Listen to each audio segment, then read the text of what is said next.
ഇന്നലെ അച്ഛൻ വരുന്നതിന് അച്ഛന് വേണ്ടുന്ന സാധനങ്ങളൊക്കെ മേടിക്കാൻ പോയതാണ് കേട്ടോ ഞാനും കാത്തൂട്ടിയും കൂടെ. മദീനെ പോയപ്പോൾ കാത്തൂട്ടി തന്നെയാണ് എല്ലാം ചൂസ് ചെയ്തത്.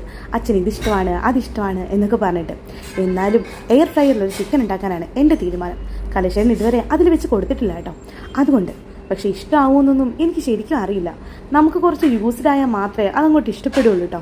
എൻ്റെ കയ്യിൽ നിന്ന് 2 കൂട്ടം കവറും കാത്തോട്ട് മേടിച്ച് പിടിച്ചു. ഞാൻ പിടിച്ചോളാം അമ്മ, എനിക്ക് മസിലുണ്ടെന്നൊക്കെ പറഞ്ഞ് മസിൽ കാണിക്കുകയാണ്. ശരിക്കും ഇത്തിരി വെയിറ്റ് ഉണ്ട്, എന്നാലും ആളിനത് പിടിക്കണം. പിന്നെ ഞാനത് വാങ്ങിച്ച് പിടിക്കാൻ കണ്ടെത്തിയ സൂത്രമാണിത്. ഈ പ്രാവുകളെ ഓടിച്ചിട്ട് വരാമെന്ന് പറഞ്ഞിട്ട്. ഓടിക്കാനല്ല ആൾ ശരിക്കും പോയത് കേട്ടോ. എന്നാലും അതെല്ലാം പറന്നുപോയി.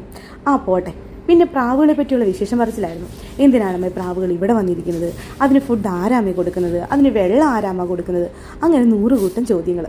അങ്ങനെ കാത്തിരിപ്പിനൊടുവിൽ അച്ഛൻ വന്നു കേട്ടോ. അച്ഛൻ വന്ന് ഫുഡൊക്കെ കഴിച്ചത് ഞങ്ങൾ വെളിയിലോട്ട് ഇറങ്ങിയിട്ടുണ്ട്. ഇപ്പോൾ 2 ദിവസം വീട്ടിലിരുന്നെങ്കിലും കാത്തുട്ടി പുറത്തൊന്നും കൊണ്ടുപോയില്ല കേട്ടോ. പിന്നെ അച്ഛൻ വന്നിട്ട് ഞങ്ങൾ സ്ഥിരം പ്ലേസിലോട്ട് സാധനങ്ങളൊക്കെ വാങ്ങിക്കാനായിട്ട് പോയി.